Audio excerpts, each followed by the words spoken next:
wabarakatuh. Apa kabar anak-anakku sekalian? Semoga selalu dalam keadaan sehat. Walau dalam masa pandemi, kalian harus tetap semangat untuk belajar ya. Baik, sebelum kita mulai, kita sama-sama berdoa terlebih dahulu. Semoga apa yang kita pelajari hari ini selalu mendapat limpahan rahmat dan karunia dari Tuhan Yang Maha Esa, dari Allah Subhanahu wa Ta'ala. Berdoa dimulai.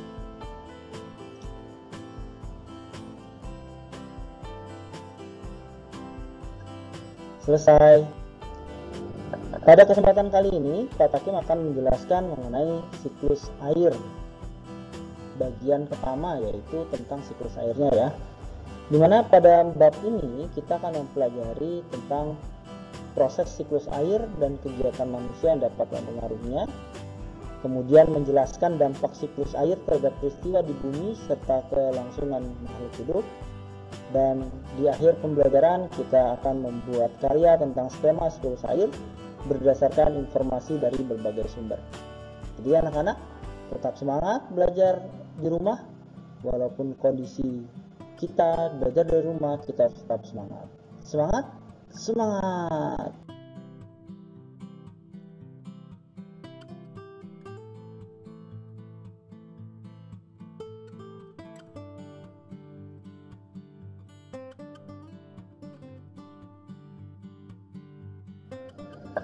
Ya anak-anak, jadi materi kita pelajari pada pertemuan bagian pertama ini bab siklus air adalah siklus air itu sendiri.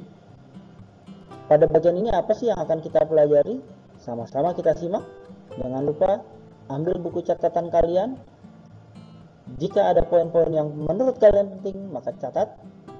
Jika kalian bingung atau belum memahami mengenai materi ini, maka bisa kalian pause video ini, kemudian kalian kembali ke belakang, ke awal, ditonton pelan-pelan sampai kalian memahaminya.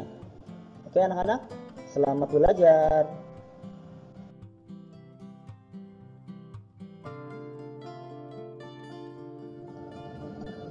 Seperti kita ketahui bahwa air merupakan faktor paling utama bagi makhluk hidup.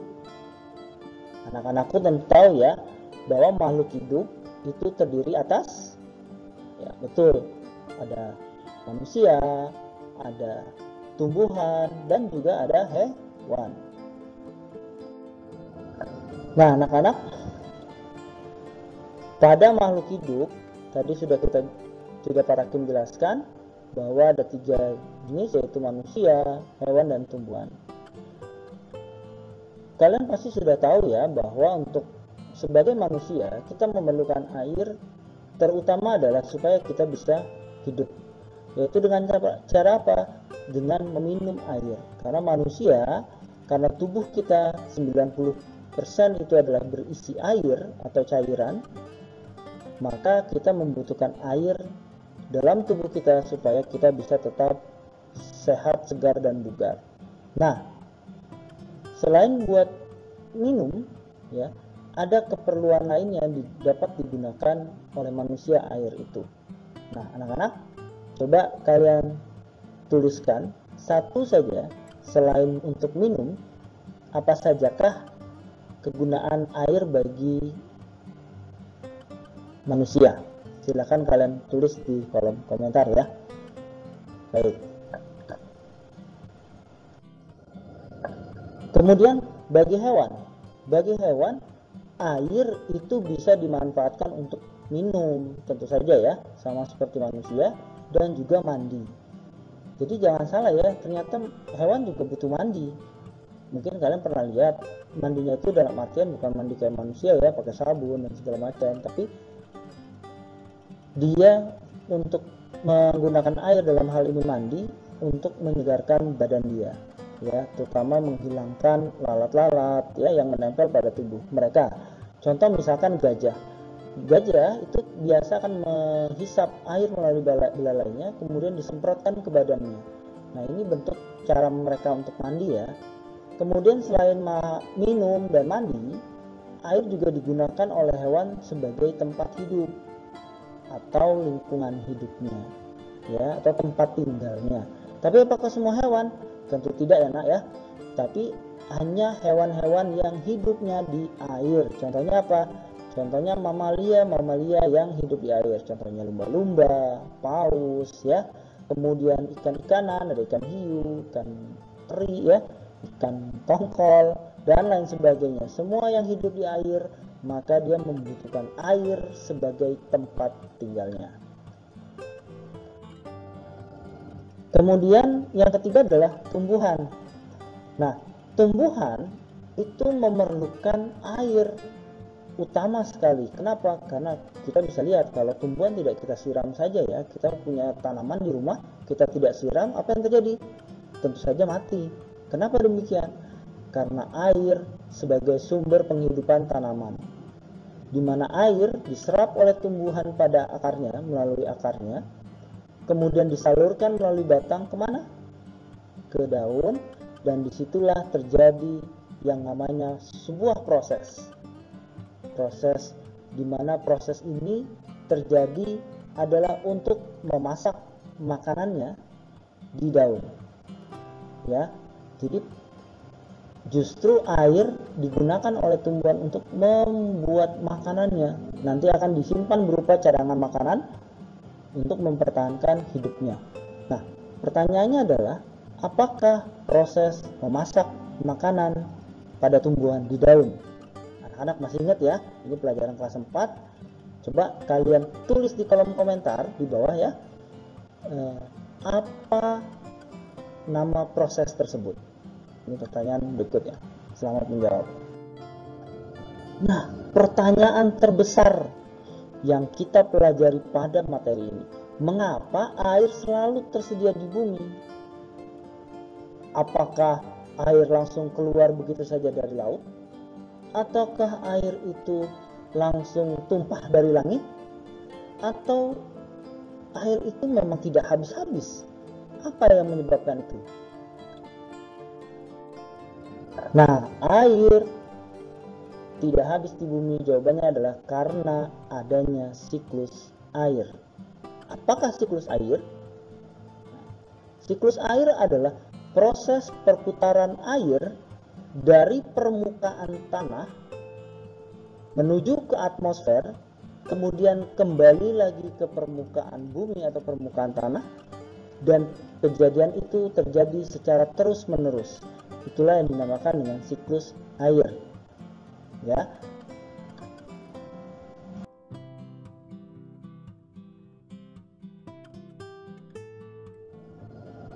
Siklus air memiliki tahapan-tahapannya. Kita akan mempelajari 4 tahapan siklus air. Apa sajakah itu? Yuk sama-sama kita perhatikan dan simak. Yang pertama adalah proses penguapan. Yang kedua, proses pengembunan. Yang ketiga adalah proses jatuhan. Dan yang keempat adalah proses resapan. Anak-anak sekalian, Pak Takim akan menjelaskan proses pertama pada siklus air, yaitu adalah penguapan. Apa sih penguapan itu? Penguapan pada prinsipnya itu terbagi menjadi 2 pada proses ini ya. Yang pertama adalah evaporasi. Apa sih evaporasi itu?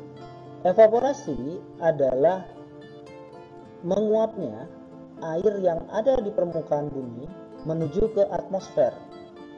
Jadi semua air yang ada di permukaan bumi itu menguap dinamakan dengan nama evaporasi. Contoh, misalkan apa saja air di permukaan bumi? Ya, Pak Takim kasih contoh ya. Ada laut, ada sungai, ya. Lalu ada apa lagi ya? Nah, coba kalian tulis yang ketiga ini, ya, dikenal juga dengan nama cekungan dalam, bukan cekungan dalam, air yang berada di tengah-tengah daratan, ya, cekungan dalam yang berisi air yang berada di daratan. Nah, itu apakah namanya itu? Nah, coba kalian jawab di kolom komentar. Selain itu, apakah hanya itu saja? Ya, bisa juga karena dari got ya, atau saluran pembuangan, atau bisa dikenal juga dengan nama parit ya, atau dalam tanda petik ya, dan bahasa lain disebut juga dengan comberan. Air dari situ itu juga akan menguap di permukaan bumi ya, itu juga permukaan bumi ya, dia akan menguap, itu juga dinamakan dengan evaporasi. Tapi ingat, yang menguap itu hanya air murninya saja.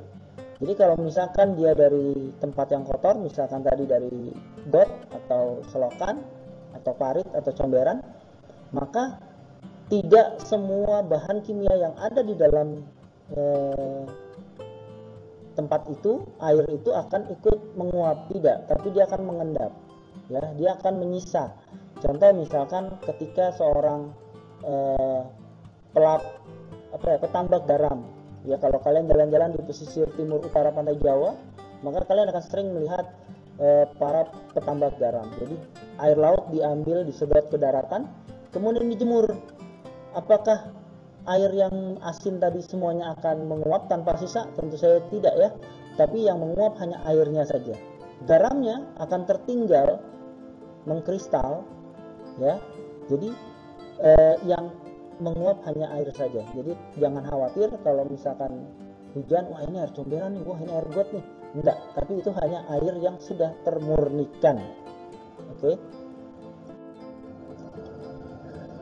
Berikutnya dikenal dengan nama transpirasi. Apa itu transpirasi? Transpirasi adalah proses penguapan yang berasal dari makhluk hidup. Yang paling bisa dari manusia, bisa dari hewan, atau dari tumbuhan. Contoh dari tumbuhan, misalkan ketika siang hari terjadi yang namanya proses fotosintesis, ya, maka hasil dari fotosintesis itu adalah cadangan makanan, oksigen plus uap air. Maka uap air yang dihasilkan dari proses fotosintesis itulah yang kemudian akan menguap.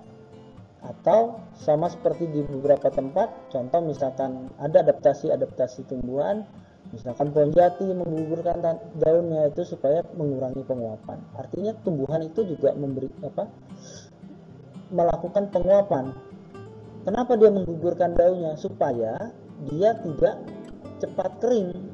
Atau misalkan di tanaman gurun, daunnya yang berupa duri, sehingga penguapannya juga semakin minimal dan lain sebagainya. Jadi dari situlah yang dinamakan dengan transpirasi.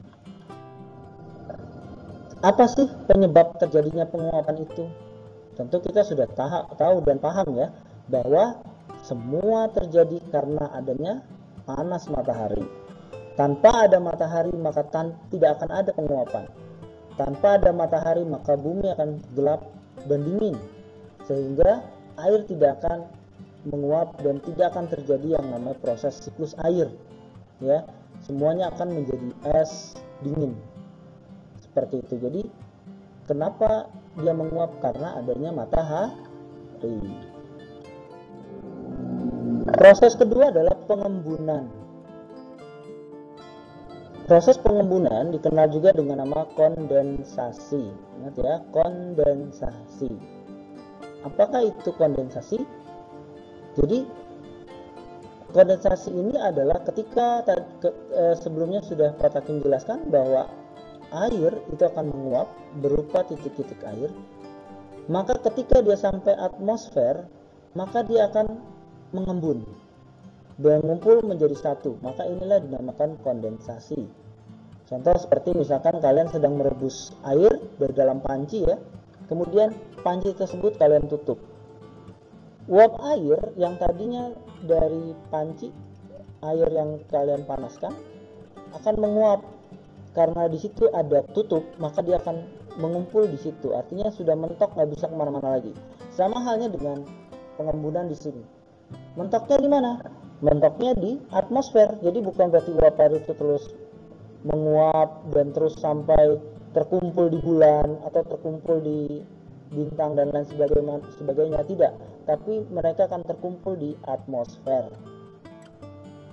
Nah, peristiwa ini dinamakan dengan kondensasi. Apakah yang menyebabkan terjadinya kondensasi? Terjadinya adalah karena tekanan udara dan suhu yang dingin. Jadi ketika titik-titik uap air tadi terbentuk menjadi titik-titik air, dia sampai ke atmosfer, maka semakin tinggi tekanan udara akan semakin tinggi dan suhu akan semakin dingin, sehingga membuat titik-titik air tersebut akan berkumpul. Titik-titik air tersebut itu akan berkumpul dan terjadilah yang namanya awan. Baik anak-anak sekalian, proses yang ketiga adalah jatuhan. Proses ini dikenal juga dengan nama presipitasi.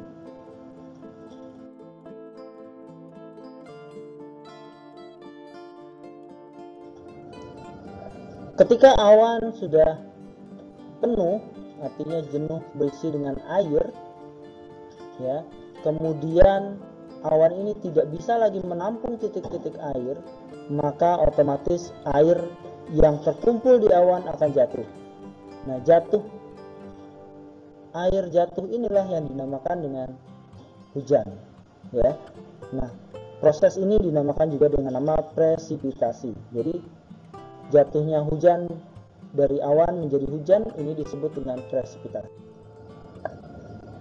Hujan tersebut itu bisa dibedakan menjadi 3 jenis, yaitu yang berupa air, kita kenal dengan di wilayah tropis, ya, di wilayah kita Indonesia, maka kita mengenal dengan air hujan, jadi berupa zat cair, di mana titik-titik hujan tersebut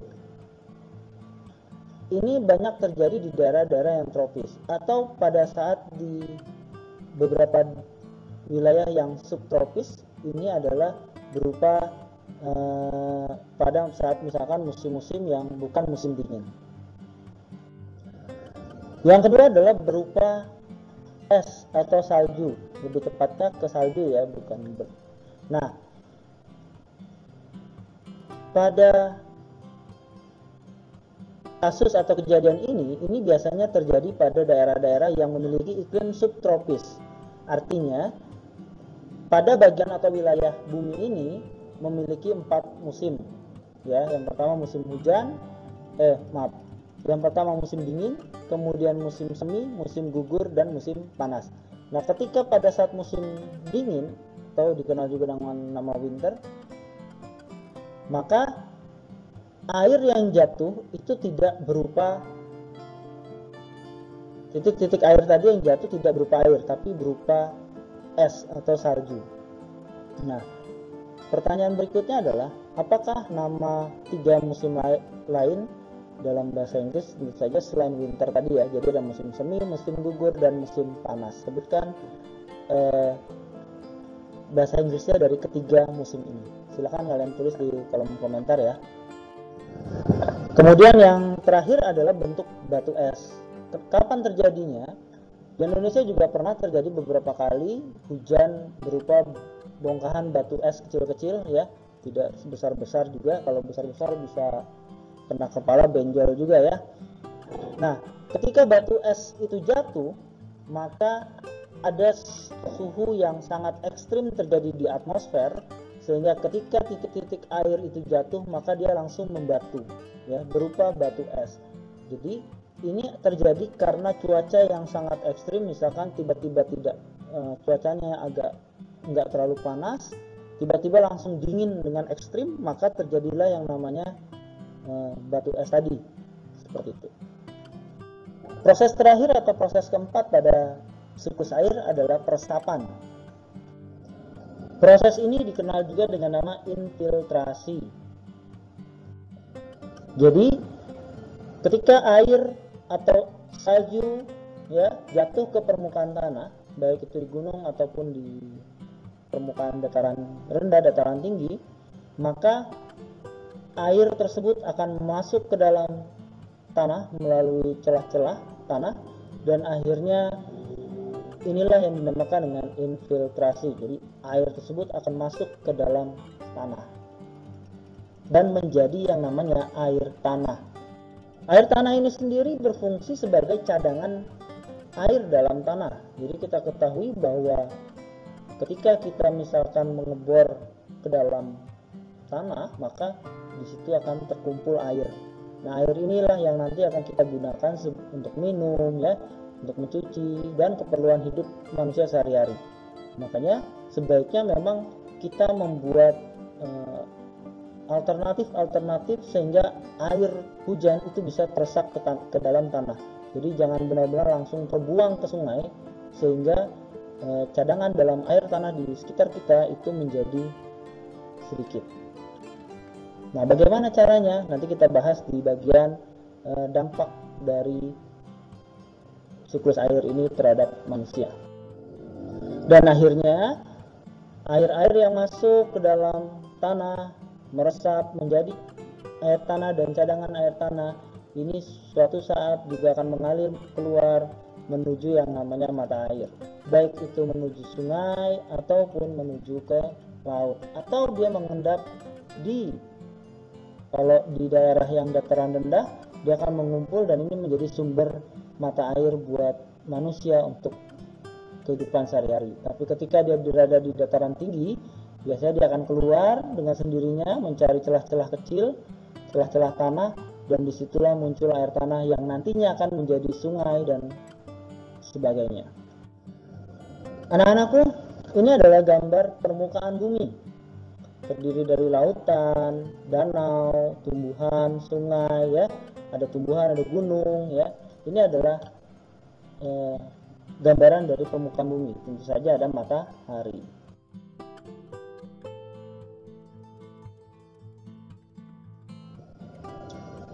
Karena ada panas matahari tadi, maka bagian laut dan danau, ya ini adalah air di permukaan bumi, ini akan mengalami penguapan.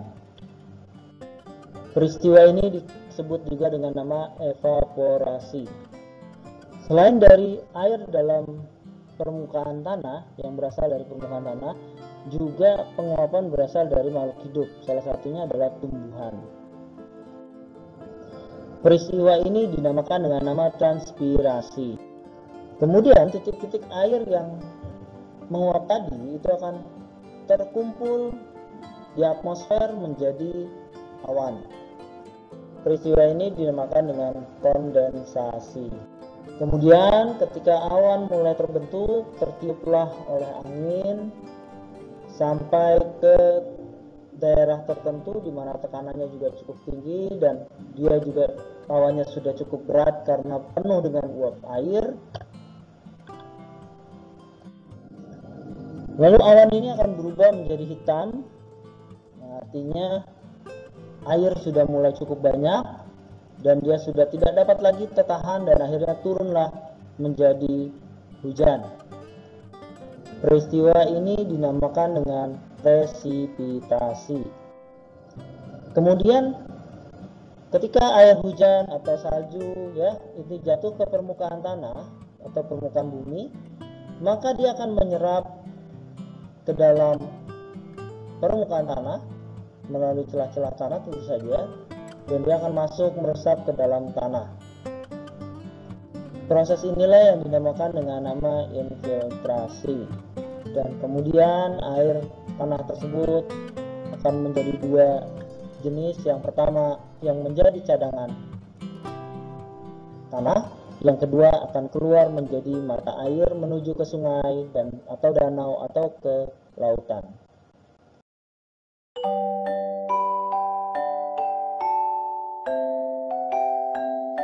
Oke, terima kasih atas perhatiannya. Ini saja yang bisa Pak Takim sampaikan. Semoga apa yang kita pelajari hari ini bisa bermanfaat dan bisa kalian ingat. Tentu saja jika kalian lupa bisa diulang kembali videonya dari awal, terus kalian pause untuk diingat kembali dan lanjutkan dan seterusnya ya, sehingga kalian bisa memahami dengan lebih mendalam pembelajaran atau materi ini. Sebelum kita akhiri pertemuan kita kali ini, mari sama-sama kita berdoa supaya apa yang kita pelajari selalu mendapatkan keberkahan dan limpahan rahmat dari Tuhan Yang Maha Esa, dan juga kita mendapatkan ilmu yang bermanfaat dari pembelajaran kita kali ini. Yuk sama-sama kita berdoa menurut agama dan kepercayaan masing-masing. Berdoa dimulai. Selesai. Terima kasih atas perhatiannya. Jangan lupa bagi yang belum mengklik subscribe dan lonceng notifikasinya untuk mengklik ya. Itu saja dari Pak Takim. Assalamualaikum warahmatullahi wabarakatuh.